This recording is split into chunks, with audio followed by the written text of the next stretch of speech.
you doing today? I don't know. You finally decided to come back around here, so I missed you. yeah, whatever. I don't want to hear you. I really like spending time with you. I don't want to hear it. I don't want to hear it. Hey, man. Anyway, you got a concept here for something you want to talk about. I do. This is a brand new show that I wanted to introduce into our programming. Anybody can do. Yeah, so we have a lot of shows that have come and gone through our particular stuff. We have the two main shows, which is obviously Super Cool Nerd Show, which, can you go ahead and tell me a little bit about that show? Weekly dive into the news of the week, basically. But how much time do you get to really spend on it? Do about an hour show. And we do shortcuts of news of the week. Correct. About but you 30 guys, per person every hour. Guys, and then the other show that we do is Alternate Heads, which is what me and you do. That's just fun. Which is just us talking about the toys that we collect. And we do be collecting. We collect toys. We're the big ones that do that. We talk about like toy news and stuff like that. But there's been a common trend amongst most of our shows, which is you and I guarantee you, everyone else on the other parts of the podcast as well, have focused significantly on parts of the topics that we want to go over. Well, I think some of our most successful videos have been some of those, especially when y'all were doing deep dives into anime. Exactly. Those were always very popular. So the big thing is that when we focus on shows like Alternate Heads, where we have so many different things that happen. Hey man, noises happen. When Alternate Heads, we don't want to get too bogged down with time constraints and stuff like that. Or Super Cool Nerd Show, you guys have so much news to go through that you can't hyper-focus on it. We try. We don't really get to spend time going through our thoughts on specific topics. So that's kind of what the concept of this. This is kind of like a laid-back style show as compared to everything else that we've done. So you don't mind me sitting here like messing around with Transformers, what we talk I don't mind if you mess around with that stuff. Awesome. In fact, I've got figures right next to me too. We'll talk about that later. That's not like the main primary thing. Is like here we want to kind of go over like different discussions and different things. Like sometimes it could be related to what's going on in the world right now, and sometimes it could be related on just anything else. But this show, we went ahead and deemed calling it Nerds Talking Too Much. Well, it's not a problem for us. It's definitely not. And I don't have any fancy slogan other than just to be like, all right, let's just start the talk. And I wanted it to be like the feel of, which actually worked out. You guys changed the set. Exactly like this. Cozier. Just two guys. Everyone likes the cozy couch. Yeah, the cozy couch is great. But like having like a group of friends that come over and you guys start talking about something and a subject comes up, and the next thing you know, you spent the next hour and a half discussing your thoughts and feelings on something. I don't think we've ever had a problem doing it. I don't think anyone has, but we don't have a show dedicated to something like that until now. Don't lose the parts. So as it shows, this is Nerds Talking Too Much. I am your primary host, which is good old Nathan Benunez. I've also been called Near Plasma. I have done a lot of things, so if for some reason this is the first show on this network you've come across, go check out the other shows. But my main thing is I am just like everyone else on the programs.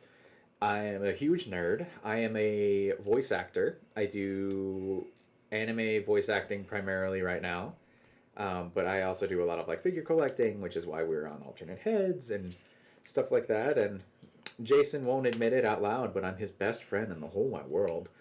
And I shook my hand for anybody that's listening and didn't see that. This show is definitely designed to be listened to just as much as it could be watched. I'll definitely put it up in audio format on our channels. Absolutely. And do I get to introduce? You definitely do. Okay. In fact, I specifically want you to introduce yourself. I'm known as Jason the X. Long-time name. I'm one of the creators of SCNS Live, one of the OGs of it, and started a couple years ago with a friend of mine who, we're going to do a podcast. It's grown, and yeah, it's kind of it's one of those things where I just learned how to do everything myself, knowing nothing. Man.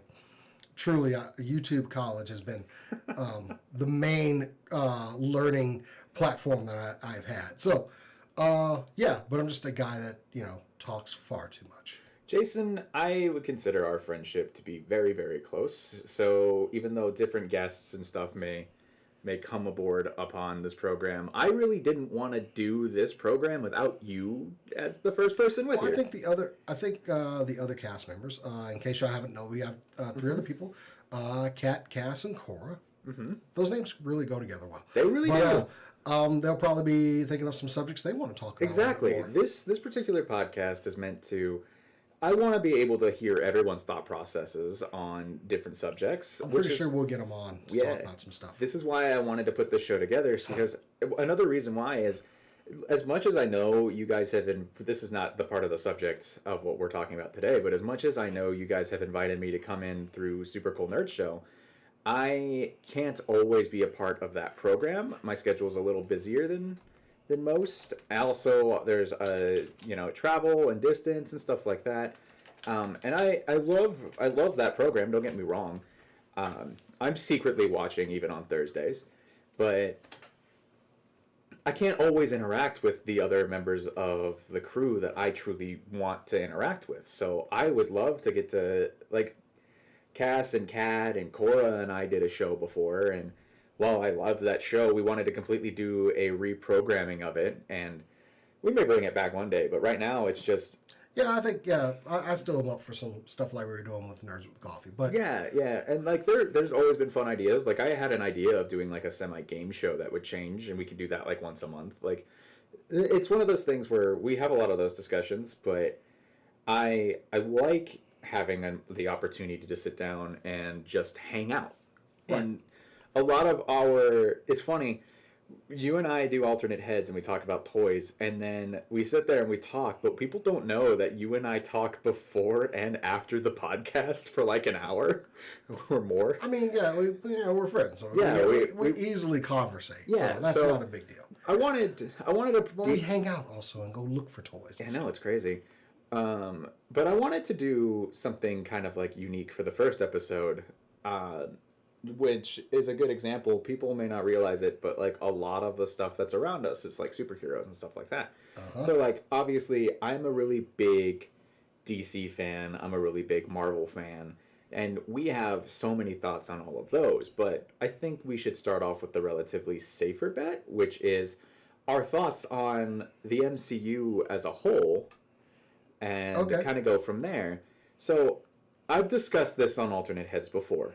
I was not the biggest Marvel fan, and I don't mean like, I don't mean like I wasn't a fan. It was a low boo. You don't have to get into it.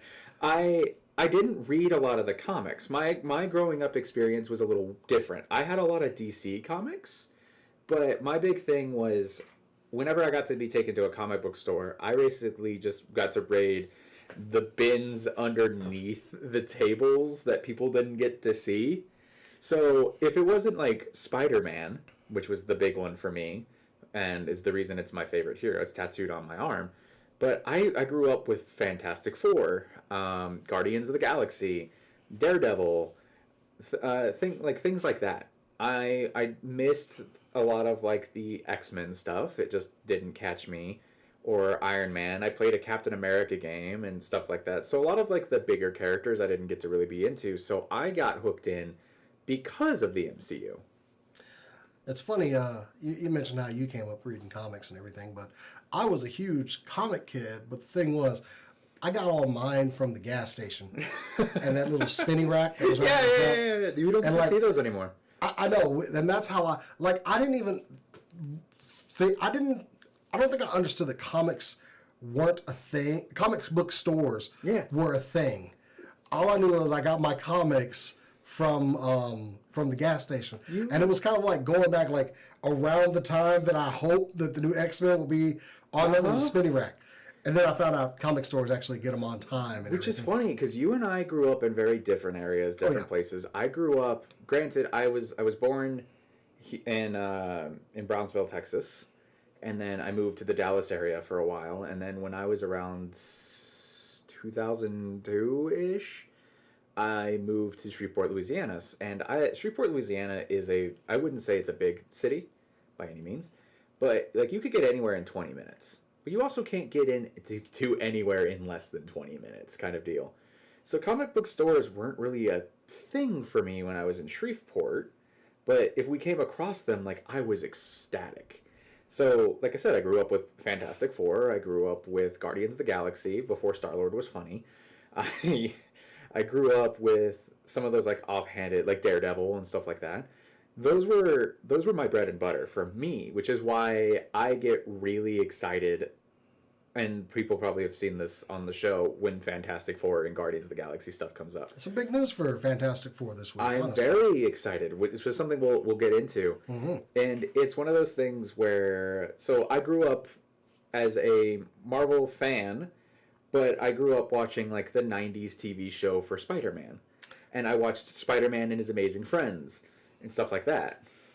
You grew up with comics. Yeah. I barely knew that. I was bored. It was mainstream for you, not for me. But I mean, it was. I didn't read a comic until I was already a man. I think some of my first ones were like Captain America, Chris Claremont's run on X-Men. Yeah. Which it holds dear to me. That is like the series that got me into comics was Chris Claremont's run.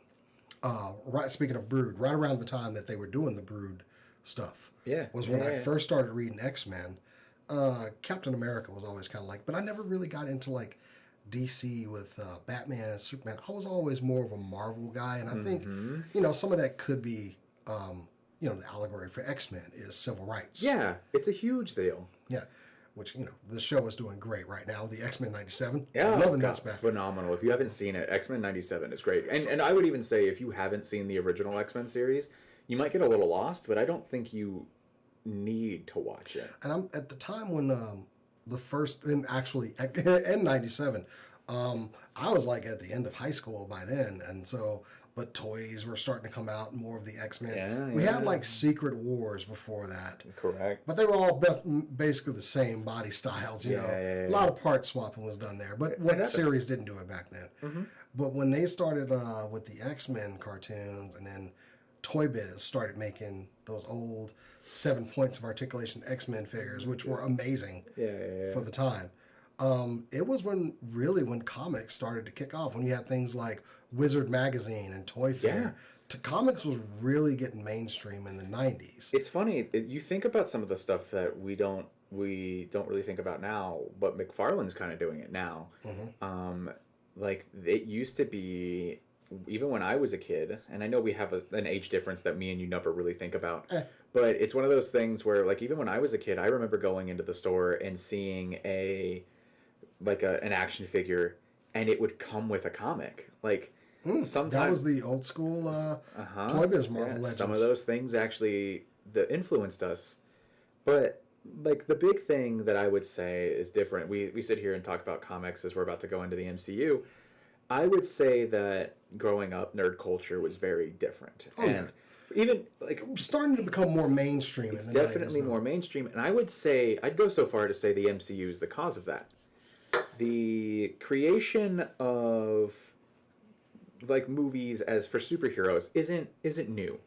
Back in the 90s, we had the original Fantastic Four movie that was never supposed to be released, but then it was. I saw a very interesting documentary on that. Anyway. Daredevil with Ben Affleck. Spider-Man with Tobey Maguire. Really big movies for me growing up.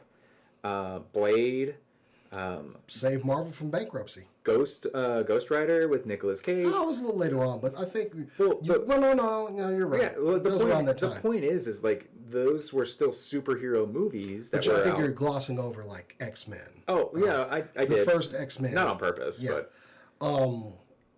really was revolutionary at the time, because it also brought in more elements. I think the one thing that people were looking for with all those Spider-Man movies, like, they were always looking for something and Daredevil, something that brought in other characters. Correct. Something that was like linking something, or an Easter egg, maybe just a quick mention of somebody. But everyone was always it was always contained within its own world. Of course. But there was a brief moment where Fox, I keep forgetting that Fox had it. Fox briefly tried to get X-Men and Fantastic Four to cross over, which would have been huge because that wasn't something that we've had before, where two franchises crossed over into something else. The MCU did the same premise that we have always done, which was a solo contained superhero movie with Iron Man in 2008. And that movie was amazing.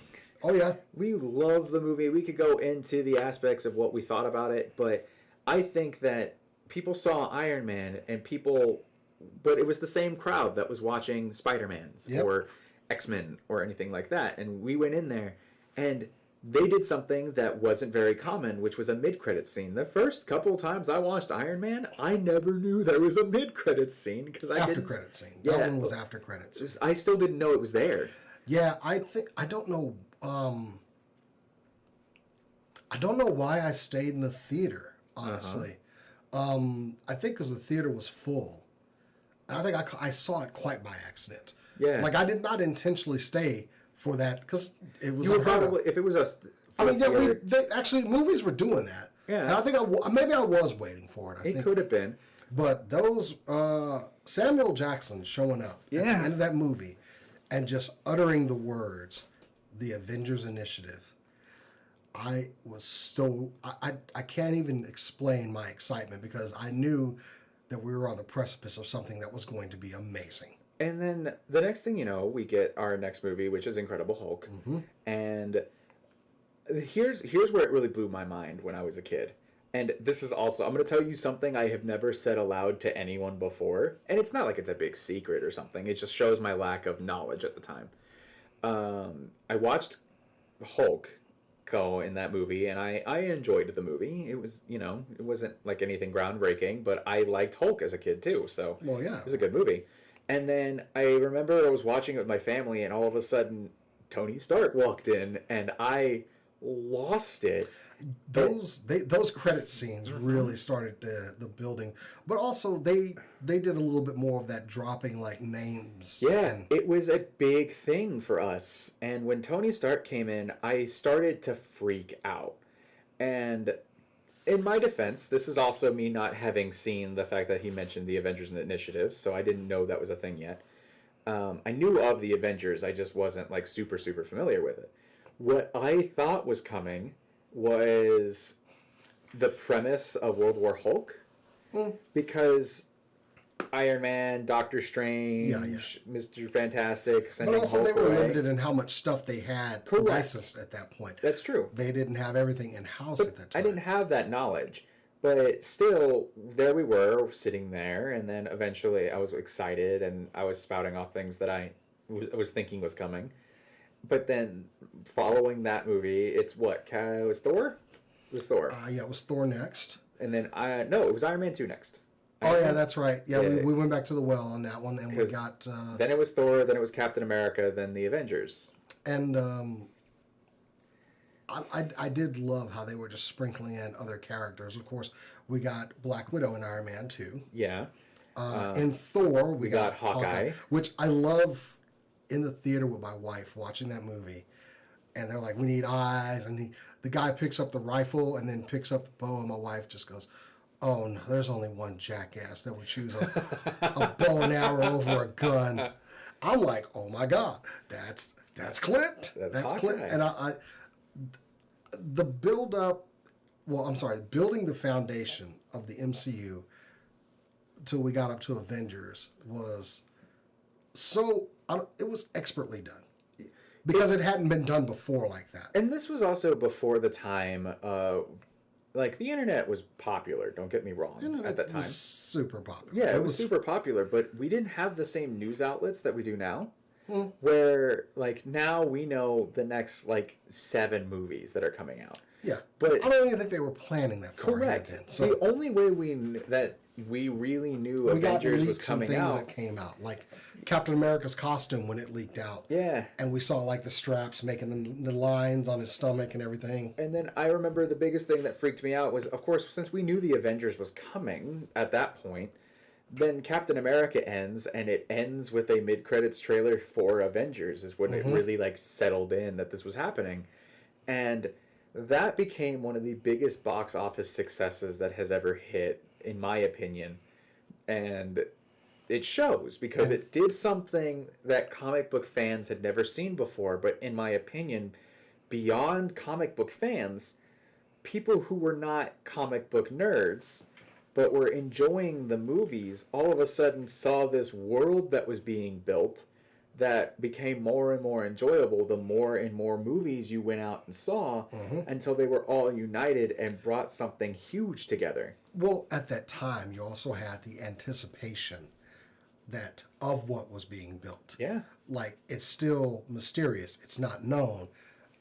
You're kind of you're getting that taste of it, but you're not getting the meal yet. And that's once again why I say that build-up was amazing. Was great. There's a canceled Justice League movie, and I think this is something we can talk about in a different episode, but there's a canceled Justice League movie, which even then didn't do it right. But like, ignoring the fact that it was canceled. Yeah, well, that's why I say they didn't do it right, because you know what? They weren't able to do it. Yeah, they weren't even able to do it, but like the point is like, a Justice League movie could have been huge. And ignoring the fact that we have one. And what's more disturbing about that is that DC owned all of their characters. They could have easily made it happen. But Marvel was ahead of its time, almost. It was doing something that could easily be done and did do it, but no one was... DC tried. Don't get that stand, by the way. It'll like... Oh, cool. It'll transfer. no one tried is the big thing. Or like if they were going to, they were afraid to commit to it. They didn't want to pull the trigger and just go for it. Yeah. And I think there was a lot of... I don't think Marvel had a lot of... I think they had such a good plan going in. I mean, we don't take into account how far out they had to actually have planned all of this. Yeah. And how expertly well they set it up where if for some reason it failed along the way, fans would have been okay. But they committed to it, and without the fear of it failing. They went ahead and said, if it fails, kind of deal. But it didn't. And that's kind of a comics notion, too. Comics fail. Exactly. You can move on with the characters. They may not get their own title or something, but they can always be roped into some other portion. Correct. And it did really well. And so, like, along the lines, then we get the Avengers. And at this point in my life, I have never been more invested in being a nerd in my life. This is really where my researching phase OCD was really thrown into Marvel again. I was researching everything. The spin around in Avengers, everyone in costume, ready to roll on the Battle of New York, was like the payoff I had been waiting for from all these movies. That was it. The Avengers theme is my ringtone, because that was the moment. Like, it all, for me, not only the Avengers hitting the screen, but seeing them all together, suited up, fighting together, that was the moment everything was real for me. Yeah, it was phenomenal. It's one of those types of movies that when the when MCU itself rolled around, like I said, nerd culture changed. We went from having a group of very select individuals, which was a vast majority, but not necessarily openly about it, coming around, talking a little bit more, being willing to dress up a little bit more. Like, we had comic conventions. That stuff wasn't new. But people, I would say, like, started to change from people making fun of you. Things were really coming together in, like, the late 90s. Yeah. Most so definitely. People at, like, high schools, for example. Like, I was out of high school already. But, like, I could tell that when the Marvel, like, universe before Avengers came around started building, people stopped making fun of you for reading comics. Like, I don't know what it was. At some point... It became mainstream. Yeah, bullying itself changed. But also you have to think about, with the fandom being out like that, other people are not as unafraid to admit that this is something I like. In the late 90s, as a teenager, action figure collecting, comic book reading, but I was also not like your typical nerd. Of course. I was a bit on the rougher side, you know. You were ready to throw hands at everyone. I literally did. I would throw hands over my fandom. Like, you could either leave me alone or just come enjoy it with me, which also made it hard to interact with the other nerds on the show. Are you like watching the wrestling, or are you watching the TV? Both, actually. I was going back and forth, and they had for the record, it's WrestleMania is going on, and I missed the big 6-woman tag match Jake Cargill looked there's great. also a mixture. Anyway. We have a camera on us as well. I'll catch it in a bit. No, more like there's a camera on us as well. But regardless, and I always try to you know me. I try to get back into fitness, but at certain times I also don't like certain angles that I was at. So I was catching me, and I was catching the side of like me right here, and I was like, I don't like that. So I was adjusting straight. it. We're getting a better couch, but anyway, It doesn't matter. Back to, but yeah, people now can be less apologetic, and which you never should have in the first place. No. I've always been out and out. I've been always out with my nerddom since I was a kid, and even when like collecting and stuff, I've never been shy from sharing it, and I don't think anybody ever should. No, you shouldn't. But like, and I'm glad that now it's more mainstream, so it's easy for people to be more accepting of it. I was a similar way in high school and even in early college. Like, don't get me wrong, I'm in college now. But like back when I first attempted it, I had figures. For me and my, I guess you could say, disorders, they bring me comfort. Yeah. It's something that I appreciate, and it's something that I don't hide anymore. I bring them to work on my desk. Like, I don't care what you think. If you can't accept me for who I am, then that's not my problem. But back in high school and in college, I hid them.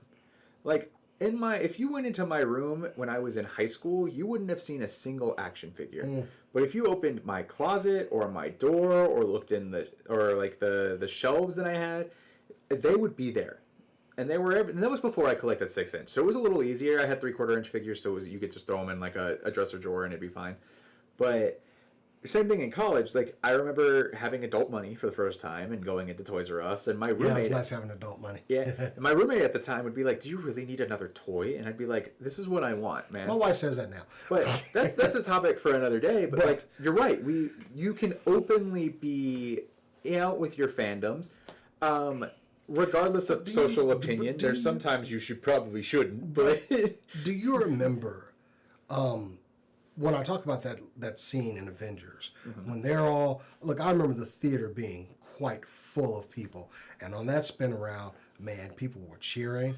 And I don't care if you were a new fan or you were an old fan waiting a long time for that moment. Yep. In that moment, it was a shared experience. I feel like you can go ahead and say the movie's been out for quite some time. What? Avengers. Yeah. Yeah, that's what I'm saying. Yeah. That moment, whether you were a new fan or an old fan that had been waiting a lifetime for that was a big moment. And I love that cheer that went through the crowd. That's where I was like, yeah, it's one of those moments where I'm like, hey, I'm here for it. It's mine. But you know what? It was a shared moment, and I think a lot of people were more open to talk about it too. Like, it started to kind of and people wanted to know more. It started to kind of bring the world together under a shared medium. And we're seeing, at that point, we were seeing, well, we've got them. We're still getting video games and the rise of things like Disney Plus and weekly television shows based off of superheroes. And we'll get more into that in a second, but then Phase 2 rolled around. And Phase 2 did something that was very interesting to me that happened at the end of Phase 1, which was we just got Avengers. That was like kind of the end of what we assumed was going to happen. Well, until Thanos shows up at the end. We got those mid-credits. I mean, those after-credits. Yeah. Well, no, he was mid-credits. They started the after one was the they did mid-credits and they did it after credits. That's when they started introducing both. When everyone had a laugh at that one. But when Thanos appears on the screen, oh boy, you realize that this big buildup that we just felt is about to get even bigger. And you had the mixture of people in there that were like, who's that? And the mixture of, oh, shit. Oh, shit. It was a mixture of both. Like, I was a part of the group that went, who's that? But I also knew, being in that theater, something big is coming. And Phase 2 rolls around, and we get Iron Man 3, Captain America 2, Thor 2, Guardians of the Galaxy, and... Talk about one they just banked on. Guardians was a game changer. Like, of course, I'm super hyped because it's Guardians. I grew up on them. I was confident with Guardians because I knew there was a lot of room to mess around with it. There's also so many... I just want to also take a second to say, as much as I may be going off of memory of what I assume every movie in the MCU is, I may miss one. There's not a lot. We're going to. We don't have an exact list. We probably could have prepped with that. But you know what? We're just talking. It's fine. But like Avengers 2 came around, but Guardians of the Galaxy changed everything. And Like, you're right. That was a team movie. That was a solo movie with characters no one had heard of, and it became one of And the it biggest. knocked it out of the park. Plus, Phase 2 also gave me Winter Soldier, which was one of the best to this Named day. Captain America Winter Soldier, name dropped Doctor Strange as well. And that was one that I was like, did they just say Stephen Strange? Yeah. Did they say Stephen Strange?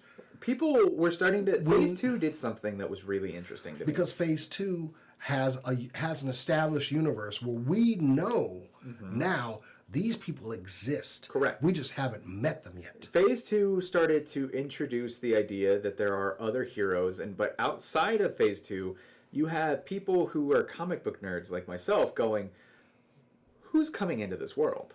Like, we knew that at this point, the internet has already been a little bit more used for research. So, you know the licensing differences. Like, me and you are sitting here going, Amazing Spider-Man's never coming into this world. No, because X-Men's we know never that. coming. We knew Fantastic Four is never coming. Excuse me. But it was one of those things where, like, who else could be there? So when the name drop of Stephen Strange was there, that was huge. When, like, and people are starting to create theories and people are starting to make assumptions. Like, one of the favorite thing is, like, when they're announcing all the other characters in that project, they're like, who's this kid that they're keeping an eye on over here in Minnesota? Who's this person that's doing this? And We're getting those little inklings of things, and just like who, like you said, Yeah. who that? they Who's went from Easter eggs to just straight up teases, and it was exciting.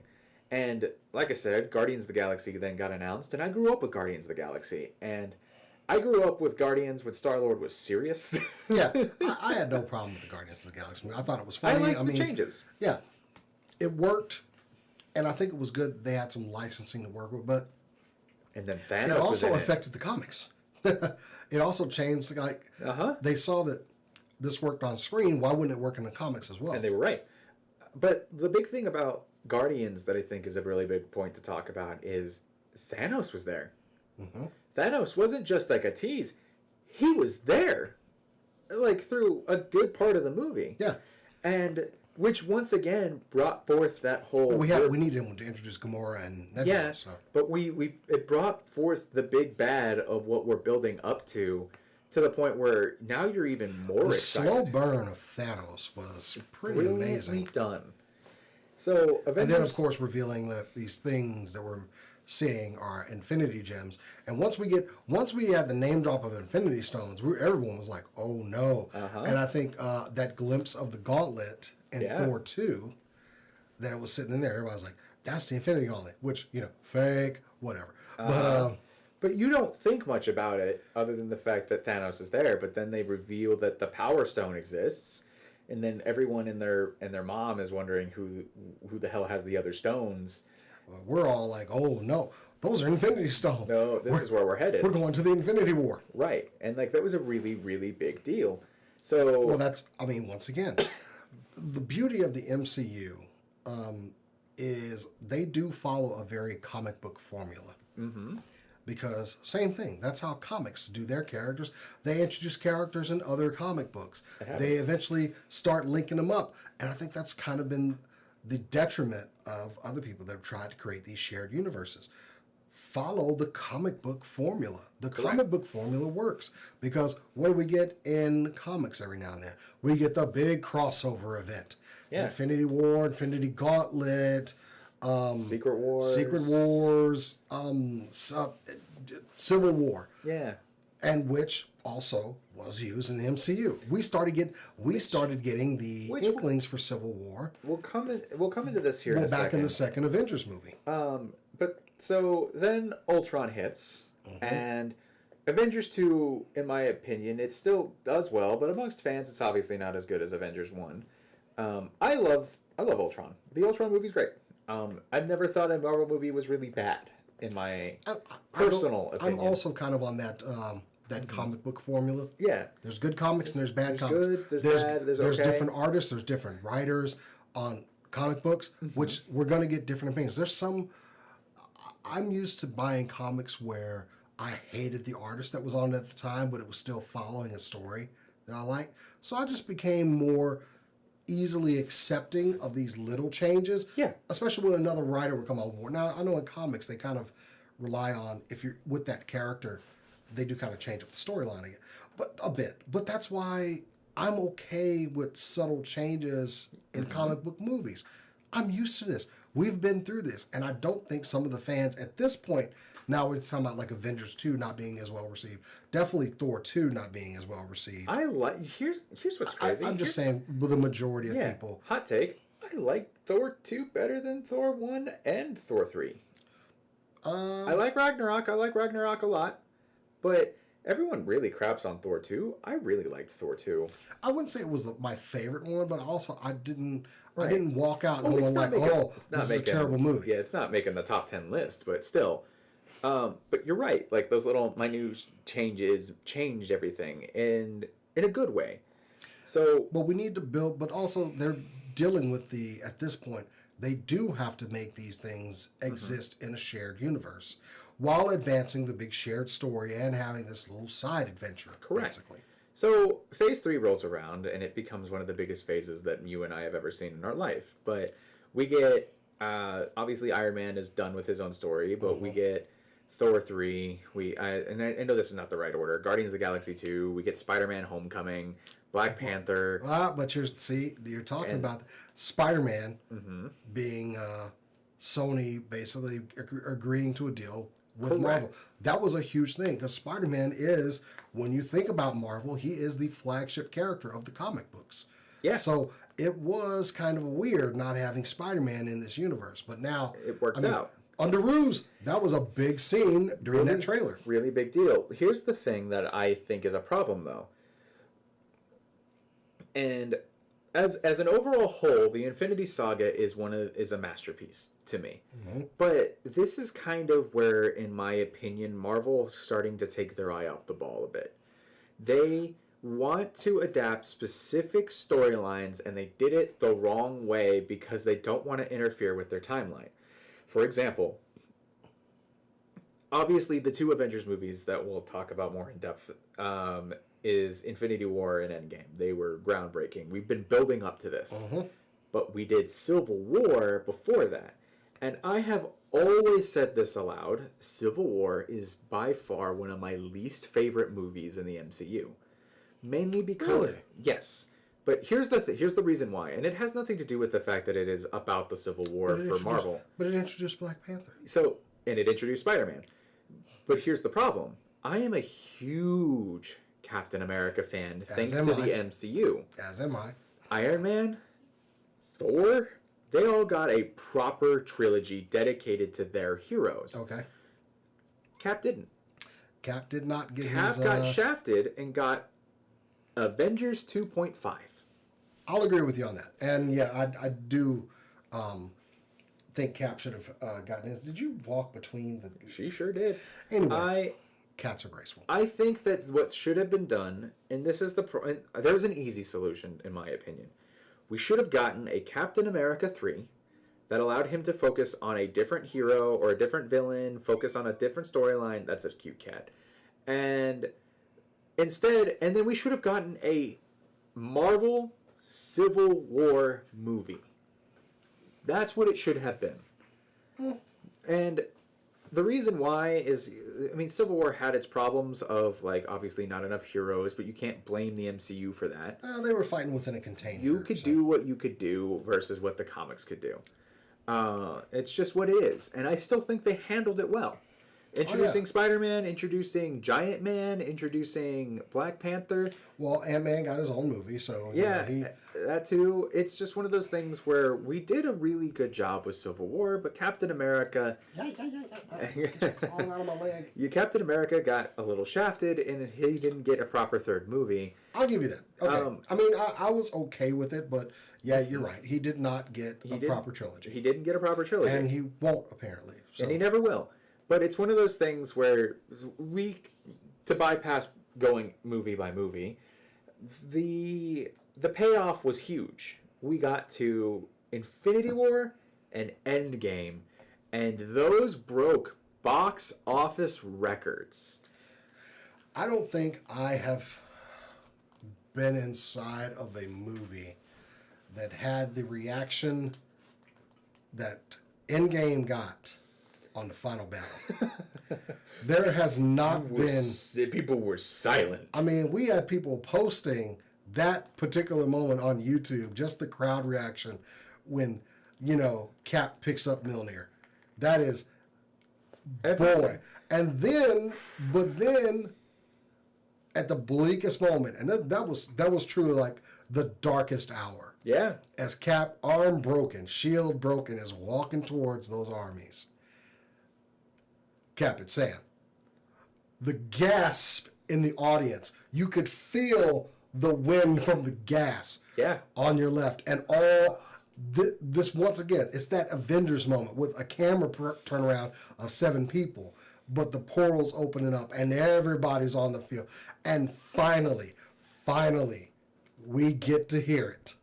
Avengers assemble. I wanted to tear up because we finally heard it. It hit. We literally have everybody. Yeah. Literally everybody was there. Well, not at the moment, but that dun dun dun dun. That song was a favorited song that for a soundtrack alone. Soundtracks don't get favorited. But it had a moment attached to it. That's why. It did. So here's a brief thing that's a little different. Endgame has the biggest payoff in the entire MCU. Mm-hmm. Infinity War is better, in my opinion. Now, story-wise, think of it as its own. Endgame, as a standalone movie, holds a bigger weight because of all of the movies that came before. The stakes. Correct. Infinity War also did something we never saw before, which was they lost.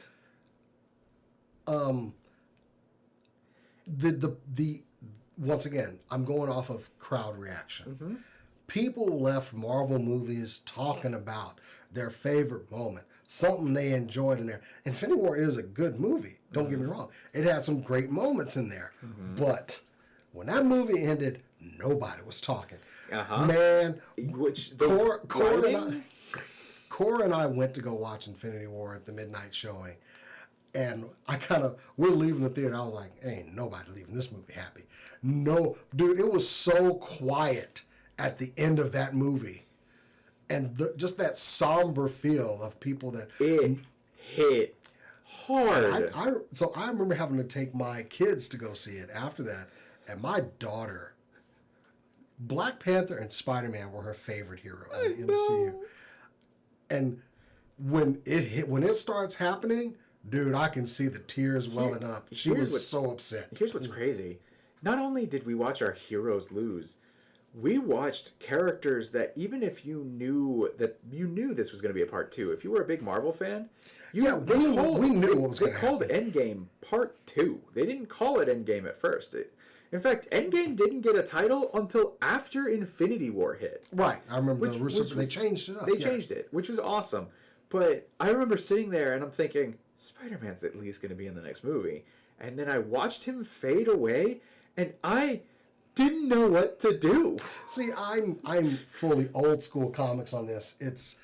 Death is not permanent in the comic books. No, it's not. I walked out okay with, so I wonder what's going to happen next.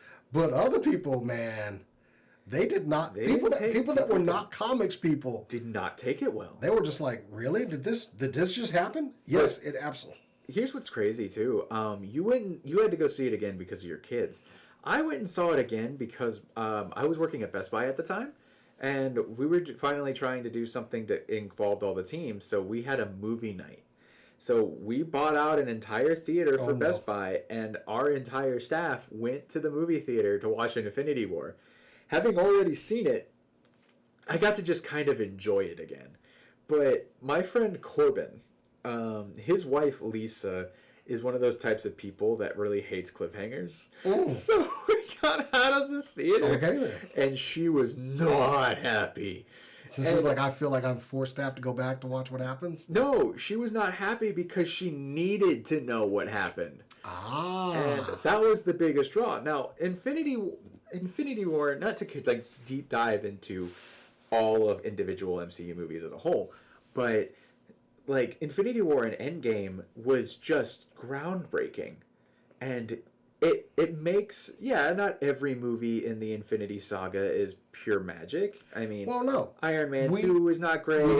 We have to consider we are building a larger. We're still. This is a universe we're still building. This is a universe that took place over 10 years. This is not, and none of this is set in stone. Correct. We don't have. We also do not have, unfortunately, the benefit of comics time. Yeah. Where, you know, Jubilee has been in her early 20s. Like she was introduced when she was 15, and Jubilee in the comics is still probably just now in her 20s, maybe. We can make these types of like timeline assumptions. Captain America, Tony Stark, or what, in their mid 30s? Yeah, movies change, but I think as a whole it was handled really well. Now here's a discussion point that I really wanted to bring up, and it took us a little while here to get here, but was the success and the build-up to Endgame what is hurting the MCU now? Oh, yeah, absolutely. That's what I think, too. People don't understand that, you know, as we said, comics have that big event that only comes around every now and then, the big crossover events. But there are other things that are happening, and people don't understand that. And the problem is nothing is going to equal the experience that everyone got with Endgame and these other big movies where they were bringing everybody together. So with that, no. What you're looking for something to be on that same level instead of just being another story. Which, like we said, some will be okay. Some will be not as well received. I think Captain Marvel was one that was not as well received. Captain Marvel as a whole, I don't think so. But yeah. I enjoyed Captain Marvel because it's Captain Marvel bashing through spaceships at the end. Yeah, it was great. And I mean, even in the comics, Carol was getting established as one of the more powerful people in the Marvel. It's true. In the Marvel comic universe. So it makes sense for her to be on that power level in the MCU. Mm-hmm. But here's what we keep talking about, and we talk about things that are missed because we don't have those people that have that equation to comic books. Correct. They don't have that history to work off of. Take with current events. Do we want to talk about the latest casting for Fantastic Four? Yes, that's something that I'm gonna talk about here in just a second. But the reason why I feel like there's a drastic difference, because we were just talking about Captain Marvel too. My thing that's really bothering me is I feel like Marvel's afraid to move on and move into the next phase, but it got handled differently. For example, after Endgame happened, we got introduced to the idea of Disney Plus TV series. Initially, the Netflix shows for Daredevil, Jessica Jones, Iron Fist, Luke Cage, The Defenders. We're not going to talk about Iron Fist. That one wasn't that good. Well, here's the thing. Those were initially released and told that they were not a part of the MCU whatsoever because, and I quote, it would be bananas. I mean, that's not the quote, but it would feel wrong to make fans have to watch multiple episodes of a TV show in order to know what's going on in the movies. And then we did exactly that with the Disney Plus shows. Now, don't get me wrong. I like the Disney Plus shows to an extent. But here's where I knew something changed. I never missed a Marvel movie. I always went on opening night. There was never a time where I didn't go. A lot of people can say that too. Correct. Get away from that cat. I did something similar with the TV shows. I watched every single show when they were coming out. But then we started to overdo quantity. I used to be the person that said, I will take as much Marvel as they want to give me. I will watch every single thing. I'm still there. I will watch everything that comes out. I will do it as long as they know what they're doing. I'm okay with it. I was like, I'll take more movies. But that was me saying that when movies were twice, maybe 3 times a year. And now the shows and the movies have caused us to feel the superhero fatigue. Now, see, here's the problem. Everyone thinks that they have to catch everything that Marvel makes. Mm-hmm. And I saw a lot of people making jokes about the whole, well, if I don't know what happened in this TV show and these other 3 movies, then how could I possibly enjoy this movie? Well, that's not exactly fair. You don't have Correct. to. I don't think anything that they've done necessarily couldn't be recapped with maybe 2 or 3 sentences of dialogue. I think, Stop yeah. looking for everything to be interconnected. It's that fear of missing out that I think some people, when they start to get the fatigue, they think that if I miss something, then I'm not going to be able to enjoy a movie, which the movie is supposed to be self-contained anyway. The show, look at Echo. Echo was introduced in Hawkeye. We got her recap story, we got it done. It's a show about this character and her hardships or whatever. You don't have to necessarily go ingest this to understand what's going on. And if you're that curious, Go see it. I think someone will make the effort to go find out. Everything should not be handed to you either, you know. Comics would do that all the time, and we'd get like a little yellow block as established in this episode.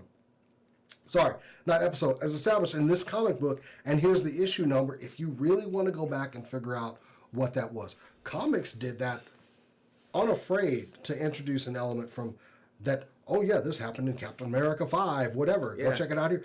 And it have like just a little asterisk of where you could find it. I don't think that people understand that we've been doing stuff like this for a while.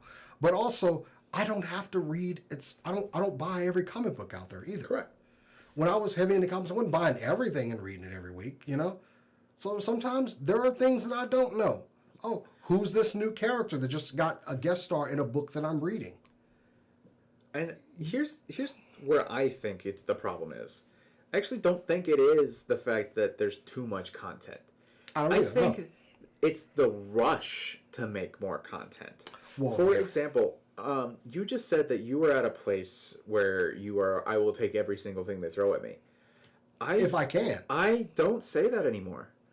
And, and I'm still a huge MCU fan, and as we've discussed on Alternate Heads multiple times, I will collect every MCU figure that's ever hit the shelves. Well, let me preface that with, I want it available. That doesn't mean I need to go ingest it right now, but it's waiting for me if I want to.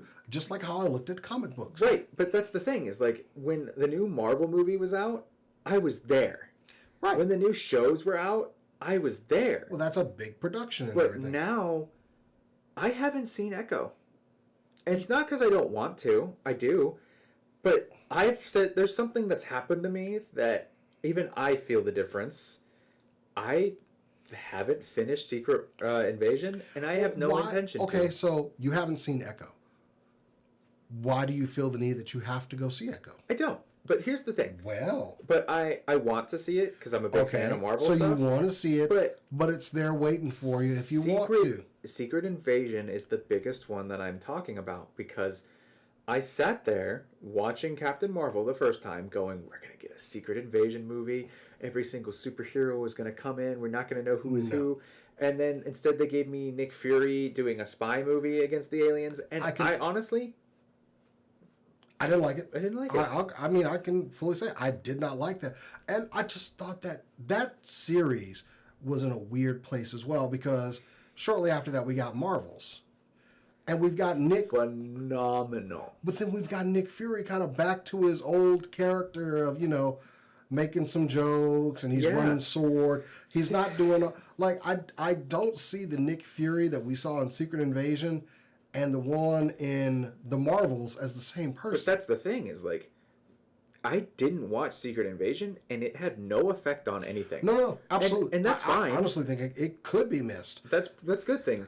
But then they said something recently that made me excited for where the MCU is going, which was we want to focus more on quality than quantity, which I think we desperately need because we've already finished Phase 4.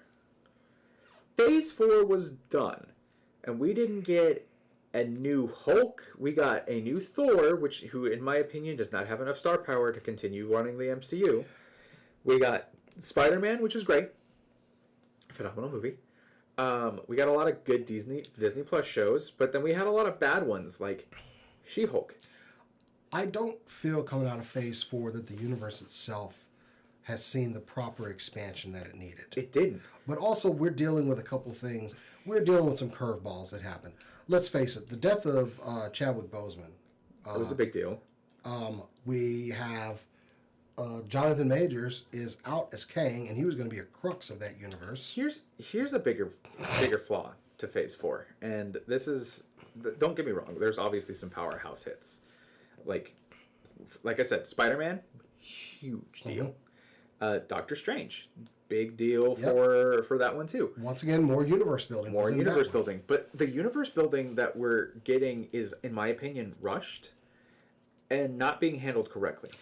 For example, we're talking multiverse, right? Out of every project that we have hit, the only projects, and the fact that we're in Phase 5 already, that have included multiverse-related stuff was Spider-Man, Loki, Doctor Strange, and now Ant-Man.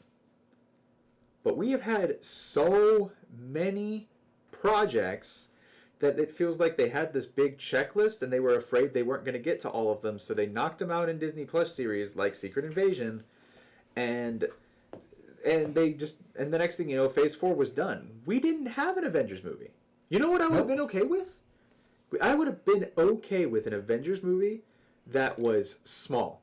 And here's the thing. I guarantee you Marvel looked at it and said, oh my god, we can't just have another, like, Ultron, right? We need to have another big powerhouse hitter Avengers movie.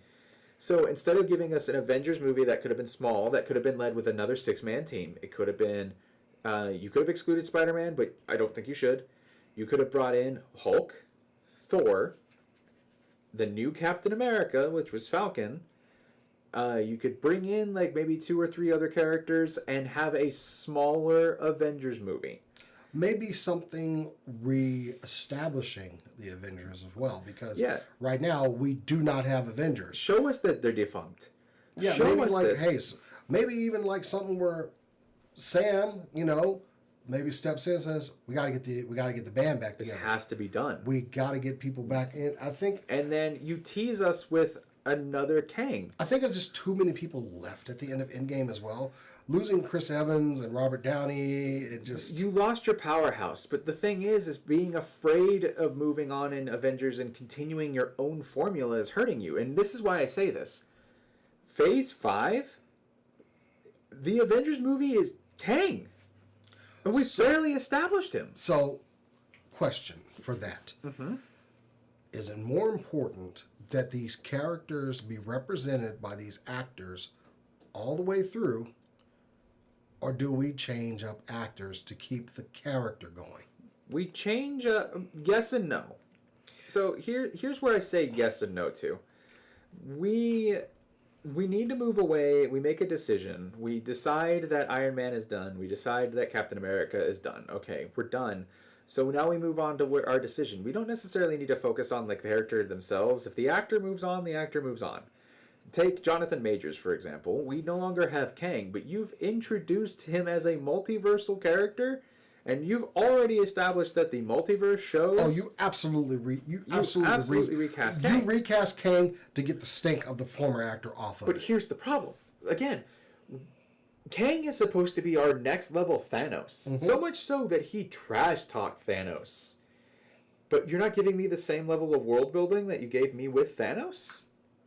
Like, you could have given me an Avengers movie to show us the Avengers are defunct and they need to come back together, and it's going to take us some time.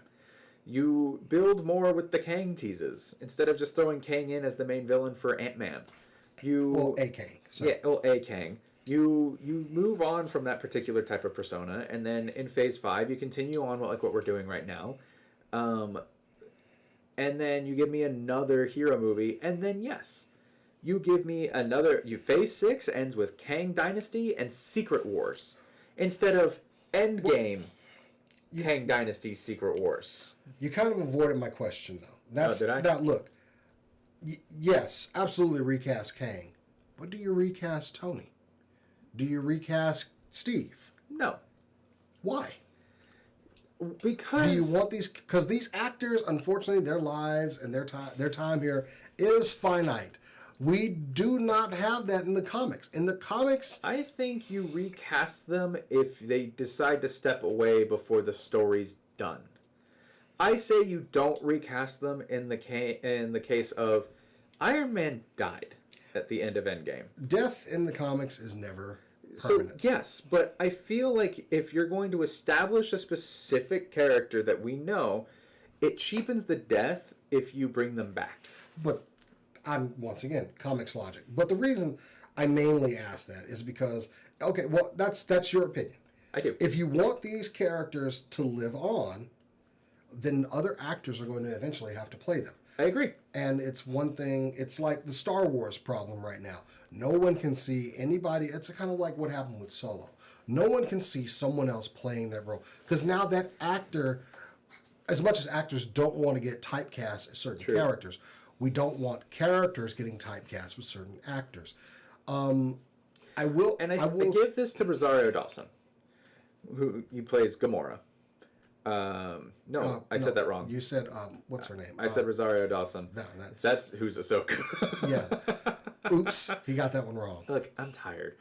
But point is we have Gamora. No, what's Gamora's name? What's the actor? What's the actress name? I'm blanking. What's her name? Okay. Come on, man. Blanking. Don't make me Google it.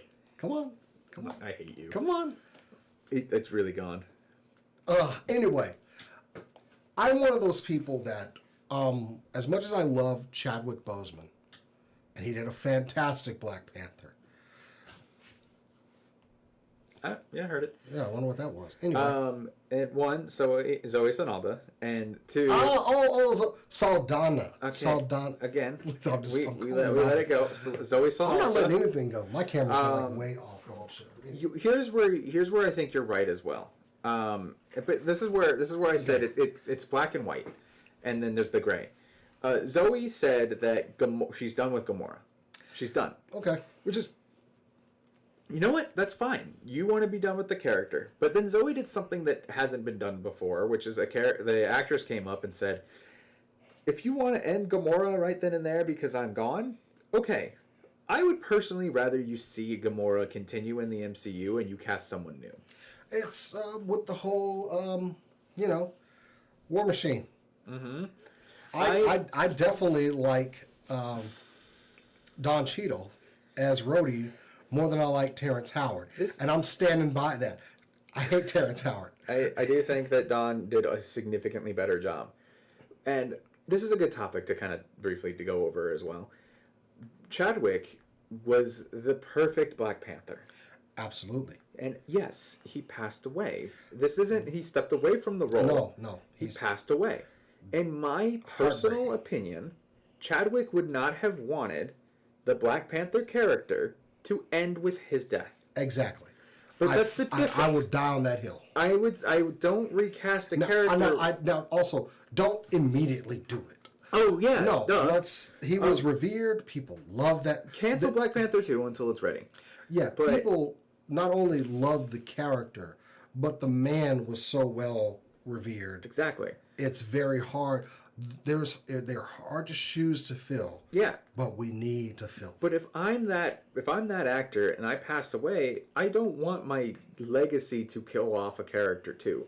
If you kill off a character and you kill it off naturally, like Tony Stark, then even Natasha, Black Widow, those characters were killed for the sake of their own story.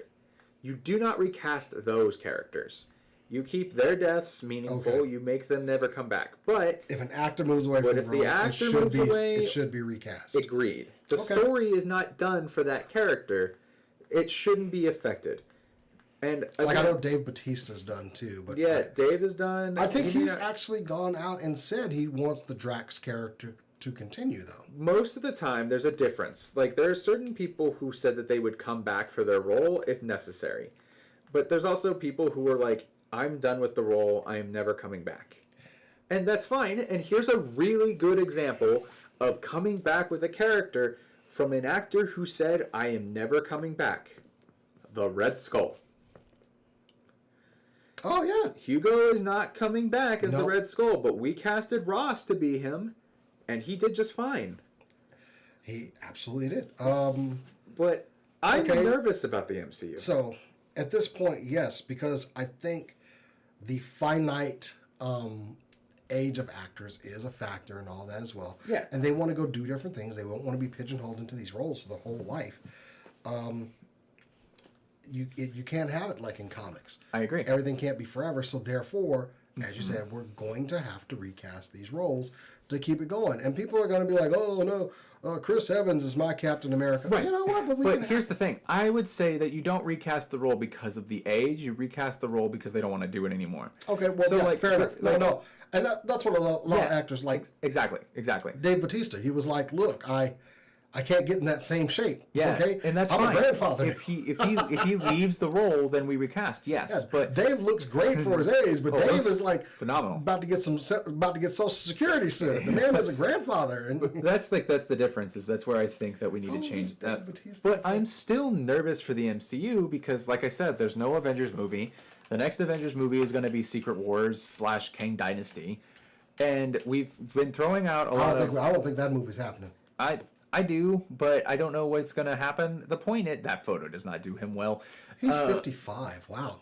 I mean, it's Yeah, still relatively. I mean, you know what? Hey, you're saying it doesn't do him well. We've got a picture up here where he's got his gray in his beard. The man's 55. Well, I mean, this is one of those I shows think where we're the trying wind picked to, up out there or where we're something, not that's throwing all. like photos and stuff up on the screen. No, But the no. point is like He's a great actor. He's a good man. I like him. But you know, he's 55 years old. He was not able to get into that same shape as Drax. the But anyway. MCU got scared over the end game, and because of that, we have given us, in my opinion, not particularly great titles. She-Hulk, as much as I was appreciative of what they tried to do, was not good. And I don't blame anyone in that cast. In fact, that cast did a rock solid job. I liked She-Hulk. I had no She-Hulk, problems with it. She-Hulk was useless. It's a different... Yeah, no. It was a self-contained story. Let me rephrase. She-Hulk isn't useless because of like any of the characters or anything in there. She-Hulk literally made her rewrite her own ending, which is outside of what the MCU has really established. Now, see, that's where something that they did in the comics maybe was not as well received, because Correct. the greatest run of, I think, She-Hulk was the John Byrne run, where she openly berated her writer throughout that whole series. Yeah. If something screwy happened, she was yelling, she was breaking the fourth wall, yelling at Byrne. And Byrne, what is this crap? But here's the thing. Deadpool did the same. Well, but she did it first. But I don't care who did it first. The point is Deadpool did the same in his own contained movies, but it didn't feel like the flop, in my opinion, that She-Hulk was. Well, I wouldn't even talk. Deadpool didn't get the rewrite thing where it was very meta, where she went outside the universe. Look, No, they Deadpool tried just something. went and destroyed Green Lantern. Well, that was different. But I mean, I still like what they did with. Holy crap! I don't know what they do. Anyway, WrestleMania's on TV. I would rather them go and try something that I actually, like we said before, you're not going to enjoy everything that happens. Here's the thing, and I don't think Miss Marvel was for everybody. Miss Marvel was definitely for a younger audience. And that's fine, because we need content for those younger audiences. here's where I stand with Disney Plus. I love the idea of Disney Plus shows bringing in D-level characters and trying out storylines that I think need to be tried and handled well as Disney Plus things only. For example, I am a really big fan of Falcon and the Winter Soldier. I am really excited for Captain America 4. And I had this discussion a little earlier. And I think, let's be honest, some of the magic of Falcon and Winter Soldier was just the two main actors. Yeah. They did real well together. But let's not dance around it. Captain America is where he's supposed to be, right? It's Captain America.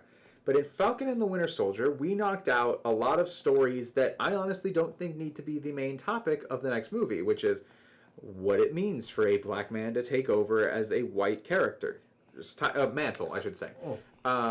What it means to be doubtful of the fact that you're going to be becoming Captain America, right?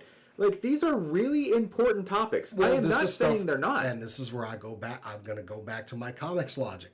That stuff that happens in the comic title And we got Sam exactly where he needs to be. That's the thing. He's Captain America. That's exactly what I mean, though. Yeah. At this point, like, I in no way, shape, or form do I think that either of those two topics needed to be avoided. I think that it was really important for us to, and as much as people may be progressive now, or some people may claim to be, it's a big deal. We got the same arguments when Sam took over the mantle of Captain America in the comics. Exactly. So we've already seen the arguments, and now but now we have two Captain Americas.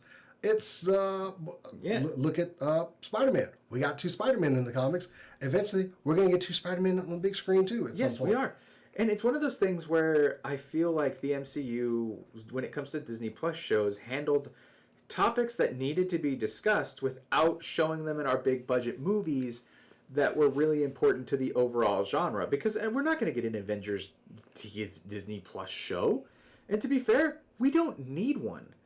But that's, and you know what I mean. But the point is like, here we are handling Disney Plus, but then the next thing you know, Disney Plus is throwing out stuff that doesn't need to be handled. Like, that's why I said I wasn't a big fan of She-Hulk. I didn't watch Secret Invasion.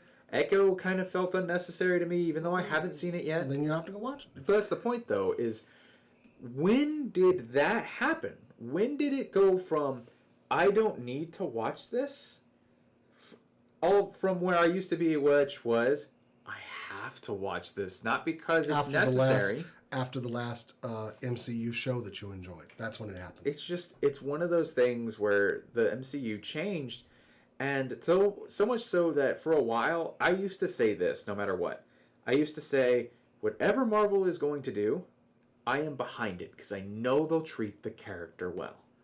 To the point where they started making decisions, and I started to say, I don't think that's a good call. It started to change after Infinity War, after Endgame, like the MCU felt like it was an entirely different product, which is fine because it is a new saga, but I don't feel like it's being handled correctly anymore. And it does cause me a little bit of concern. It does cause me a little bit of worry, but I do think that we have to get back on track. And some of the things that are making me excited to get back on track is Fantastic Four. Oh boy. I think this is going to be the direction that things.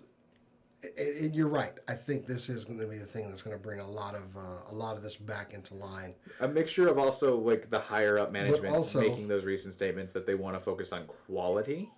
And let's also consider that was the cutest meow I've ever heard in my my life. You are so pathetic.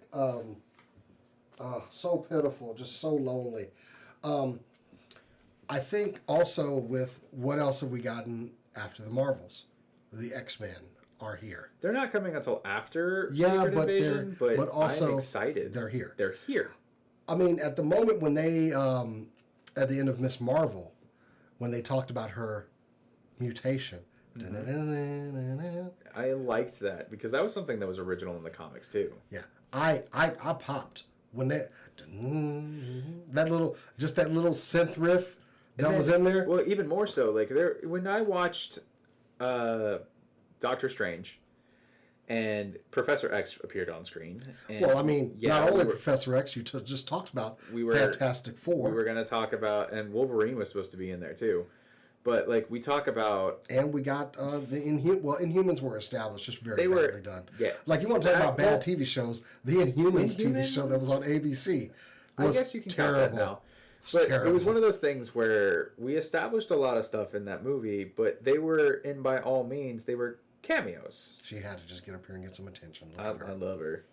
And the big things that I like about it is with the Marvels.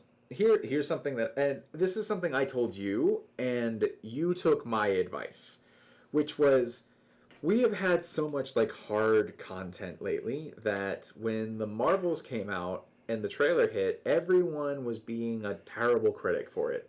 Mm-hmm. Like the internet was just not a nice place when the Marvels trailer dropped.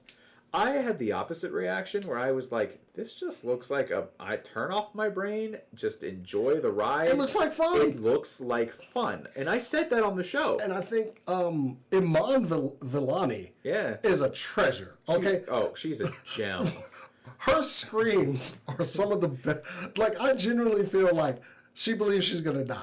Yeah. Okay? When the cat, like, in the trailer, when Goose eats some Cree and she sees that, that is the appropriate response when you see a cat eat two people. Even when you are a superhero yourself and you've seen the Avengers, that shit, like, sometimes something just takes you by surprise. But here's the thing: the Marvels was 100%. Like, they did stuff that I was expecting them not to do. Okay. Which was, in the last few appearances of Captain Marvel, she has been kind of a hard ass.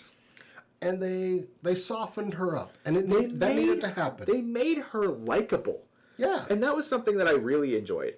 They made another character kind of worried. But also, it kind of made sense in the character building for her as well. I was afraid. And why she was being that way. I was afraid she was going to be a hard ass, and that she was going to be really mean to Miss Marvel, and we were going to have this, like, moment of don't, meet your heroes and whatnot, and it was just going to be that. And instead, I got everything's going to be fine. We're going to figure this out. Hell yeah, let's form a dream team. You want a dance number? Let's fucking do it. And the best part about the dance number isn't just because of the fact that it's a musical number that's been thrown in there. It's the fact that the other characters were also taken by surprise, and they're sitting over here dancing. And they're like, this is happening. Tiana Paris is fantastic too. Like, everything about. But also, I want to go ahead and just reiterate: we got funny Nick Fury back. When Kamala's falling from the sky and he's so worried, and then Carol slams her, and he's like, "Oh, it's just Carol." like he was like, "Oh, good, it's just Carol." Oh, like, so I thought I could so take it. Nonchalant. Like, everything about that movie made me happy. I felt relaxed. Like, I didn't understand. I didn't get it. I enjoyed that movie. Yeah. I laughed. I got lore. I got stuff about the Bengals, which is apparently something that's similar to whatever Shang-Chi's got going on. Mm-hmm. I like all of this stuff is just. Yeah, Shang-Chi was. We haven't even talked about that one. Yeah, well phenomenal done, movie. Well done. Well done to introduce the character. Beautiful martial arts. The visuals on the fights. I love Simu as well. He's a treasure. Yeah. We didn't even talk about that. I'd say that was one of the better introductions that we've seen. Great. And a tease for Fang. You kidding me? Mm-hmm. Bring back the Foom, baby. Like, it's one of those types of, like, the MCU occasionally throws out these extremely great films. But the Disney Plus series is what was dragging them down, in my opinion, as an overall franchise. And I honestly, don't want them treating the Disney Plus series like, oh, we could do low-budget content over here and just try to make it story build. I don't like that either. I like the idea of them bringing in additional lore and stuff that we need, but making it so that way it only helps enhance the movies. Not, oh, you really liked Moon Knight? Yeah, I really liked Moon Knight. Do you know how well Moon Knight would have also done as a movie? Phenomenal. I also hated, like, this is where I feel a little bit on the cheap end. Because if you look at how much actual screen time we get of Moon Knight in the costume and doing Moon Knighty stuff, correct. I'm kind of like, give me more. This is another conversation for another day, but that's how I feel about the Power Rangers movie. That Twitter post I made blew up. But this is what I mean, is like the MCU still got a good calling into it. Like the Fantastic Four movie, like that we briefly got off topic from, is like phenomenal casting. Oh man, I'm so here for everyone in that role. I'm going to take a second to talk about a theory of mine that I'm really excited about, and this is something I read. This is not something that I just made up. Okay. The tease is that the Fantastic Four movie is on an alternate Earth that takes place in the 60s, and the villain is Galactus, and the reason why the villain is Galactus is because we're not going to win. We need, you tease Galactus as a big bad, and if they're on a different world, and you bring the Fantastic Four into our main MCU world, What's to stop Galactus from just destroying the universe? Well, I mean, we've established there's another universe out there with the end of the Marvels. That was huge. Yeah. We now know that we established that with Doctor Strange. But now we're delving more into it. So how we got to get Photon back. We got to get Rambeau back at some point. And here's the big thing is when the Fantastic Four basically announced that Galactus was going to be the main villain, I was worried. Because Galactus is a bigger threat, in my opinion, than Thanos. Yeah. But you're delegating... Well, yeah, I know. Theoretically, if you're going based off of a threat, you could definitely say that Thanos, especially comic-wise, is a bigger threat than Galactus. But it's the same concept that technically Doctor Doom and the Green Goblin also could take on their own bigger franchise series as well and continue to be a quote-unquote bigger threat. But I think Galactus is one of those ones that are up there alongside Kang, Thanos, Apocalypse. Who could, be the villain of a one-off movie, but if you really want to show how intimidating they are, they're really Avengers-level villains. There's so much they can do with this Fantastic Four movie in a different universe. There's so much we can do with this. Yeah. I mean, the introduction of Doom, of course. It could even be a situation where maybe they didn't want to come over to this universe and they were just forced to. Herbie's supposed to be in it. Things like the way the Fantastic Four is going to be treated, I'm excited about. Now, would you be okay if somehow, through convoluted storytelling, maybe they get a Tony Stark from another universe to come over here? Yes. You would like that? I wouldn't mind. Okay, then. So here's the thing. I like this. We're getting somewhere. I stand by the idea of don't recast somebody to cheapen the death. But if you have to bring in a different character for a different universe, it's a multiverse. That's why it exists. Even acknowledgement of, hey, in this universe, I'm actually dead. Hey, that happened. They did that in the Spider-Verse movies. They've done that in comic books so many times. They've done it a lot. So it's a trope. Yeah, they did it in Star Trek. It was look out. Yeah. So it's possible. There's a main character in Discovery that's freaking from another universe. It's just, it happens. Like, that stuff is okay. It's one of those things where the most recent announcements of the MCU has really made me feel more comfortable with the idea that we're getting back on track to what Marvel was confident in doing. But I feel like in the last couple of years, the MCU really didn't know what it was going to do anymore, and it got scared and put out content that didn't need to be put out. But at the same time, I feel like they finally accepted that you can put out other content without relating it to your series. Let's take an example of X-Men 97. That doesn't have to relate to the MCU, nope, but we have it does not. But now we also have the addition of Marvel Zombies. That's not going to be part of the MCU. Absolutely technically, it can be. It shouldn't be. Let's treat it like the comics. It's a different universe. You're right. Yeah. But Marvel Zombies is getting its own television show. Like, that's awesome. The idea of the Spider-Man freshman year, that's not going to be... That's not our Spider-Man, but it's still a Spider-Man. Well, I mean, we can thank Spider-Verse for that. Yeah. But which is the only good thing that Sony's doing You recently. can give us stories you want without having to tie it into the MCU per se. Yeah, Sony stopped doing stuff. I think... I know, right?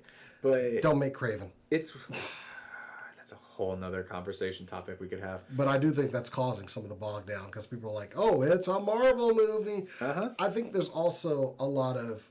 with the superhero fatigue is other companies making not so good movies. The Flash. I don't want to talk about it. I know you don't. We're going to have an entire episode dedicated to DC. They're being looped into other genres and saying it's superhero movies when, no, that's another movie. Here's a tease for when we do our DC episode. We're not doing that. I'm worried about Superman. I mean, yeah, I'm always worried because DC, amazingly, as a comics company, has not found the formula yet. No, it hasn't. Again, we will go into that somewhat else, but maybe we can do a here. Hold on, look, I'm Henry Cavill, guest starring in a random movie. Look, hey, I'm here. It's me. You may not be able to see my face, but trust me, I'm here. That joke works in podcast format too. I did a thing. You need to go watch the video if you didn't see what I did.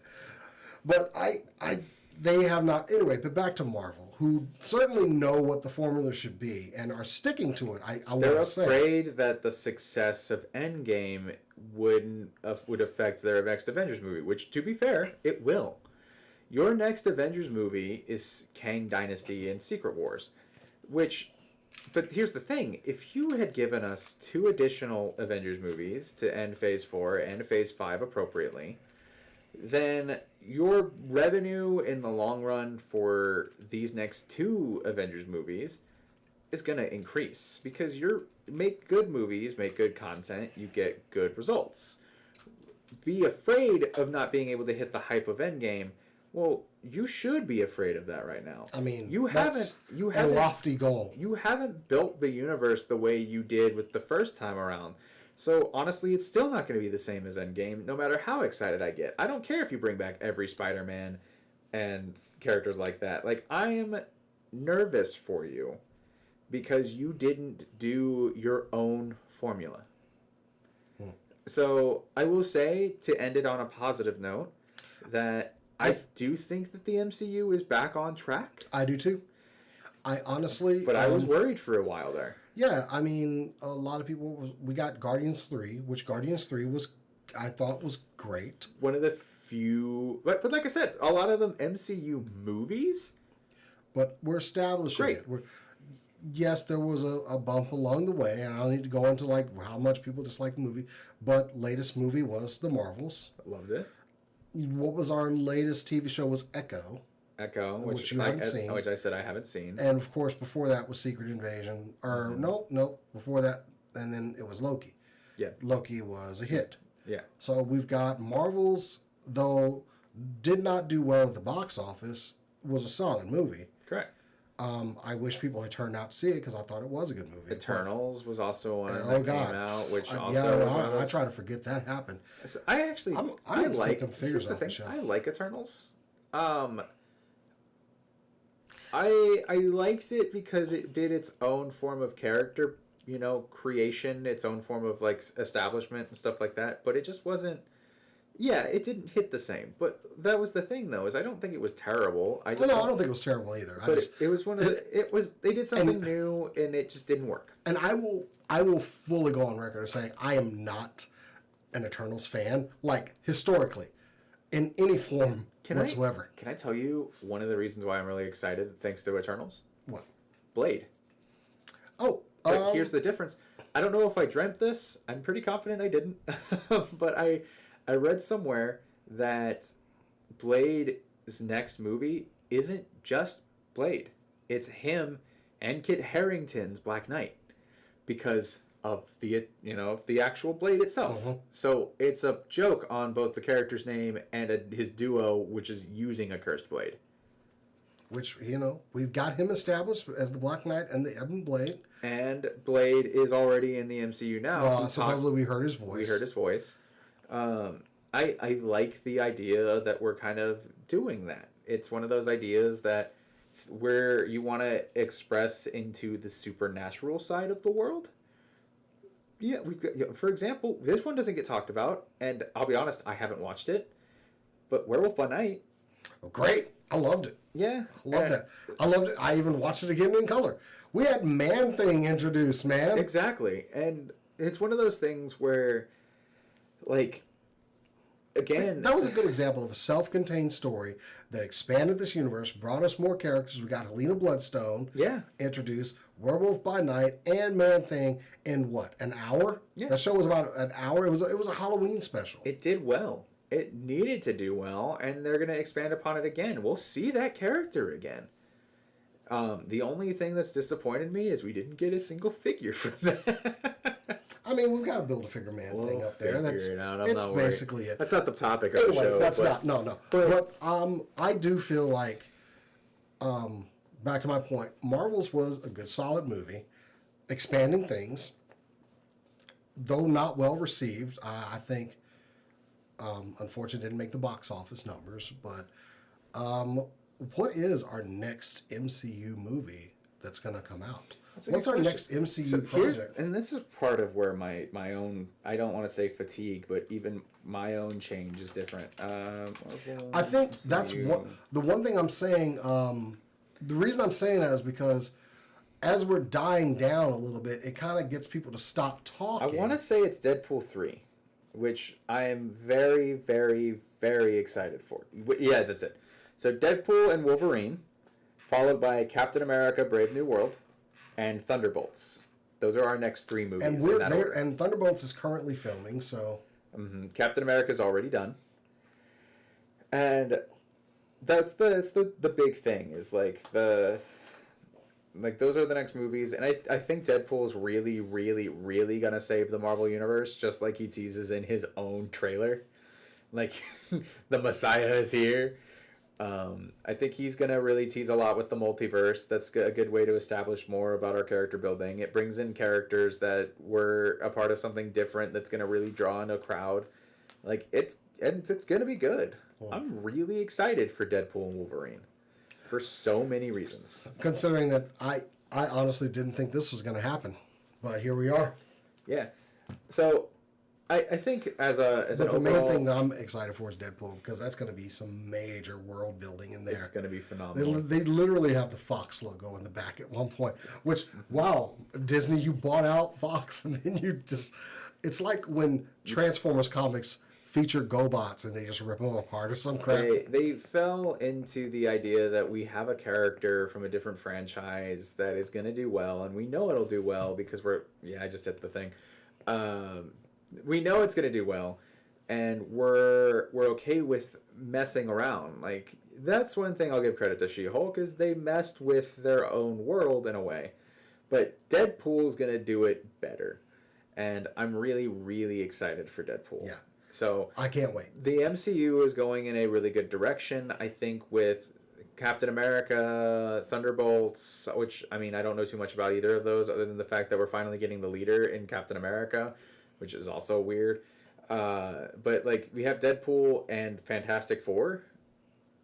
I'm excited for where we're headed. So I feel like we're finally back on track. That's my overall thought process, was that the original MCU was phenomenal. We lost it and had everyone kind of nervous for a while, and now we're back. Maybe it's good that they failed for just a little bit. I think it's a good thing that It makes them kind of go back to the drawing board well, and see, hey guys, what worked? This is another episode that we're gonna do, but it's the idea of going back to basics. Sometimes you just have to go back, and a really good example of that is The Rock is back in WWE. that's a good one. Topical because Super WrestleMania's Sentai is back to basics right now. They went from having the wackiness of Zenkaiger, then they went to the wackiness of Non Brothers, and then they went extreme with King Oger, and now we're on Boom Boonger, which is extremely back to basics, and it's one of my favorites in years now. All right, shut up. I'm gonna go watch The it. point is like a lot of things around this time are going back to basics, and I think Marvel's doing that too. And I think that when you realize that it's a good thing to expand and see what will work, but to remember where you came from and don't leave that behind because you don't want to alienate your fans. And I think that's important. And I think that's a good place to end this as a discussion topic. Well, that's our good of nerds that talk too much. We could have gone on for hours more. Oh yeah, I mean, but this is shit that we would just sit here and talk about regardless. Exactly. So. This is a good way. And like I said, this is the concept of the new show, is for us to really just kind of deep dive into something that we would. And of course, we want to get the other cast members involved because I know they have things they want to like hash out. We'll do revisits to specific topics. That'll happen every so often. We'll take topic suggestions too. Like if you want to hear us talk about, for example, like we're already going to do it one day, but we'll do the mention DC. the comic section. So. Yeah, mention what you want to hear us kind of hear our actual in-depth thoughts about, and we're more than happy to go into that. But Jason, thank you so much for being my very first co-host on this. Like I said, like I always say, go check out everything we do at SCNS Live on all the socials. Check out our website, supercoolnerdshow.com, and of course, like, share, subscribe. Jason, what else would you wanna ask the people about? If you have this isn't like the other shows. take a moment. What do you want to bring to the people? Tell us them more about where they can find you. Yeah, I am at Jason the X on all of the socials. Go check me out there. If you want me to host cosplay competitions, let me know, because I do a really good job of hosting them when I'm on time. There you go. Shout out to the Five Sided Fates. They did for a first time con of TTRPG con in the area. Something we were kind of lacking. They really did a good job and knocked it out of the park, and I was glad to have participated in whatever way I did. It was a really great show. But yeah, I kind of like being able to talk in this voice.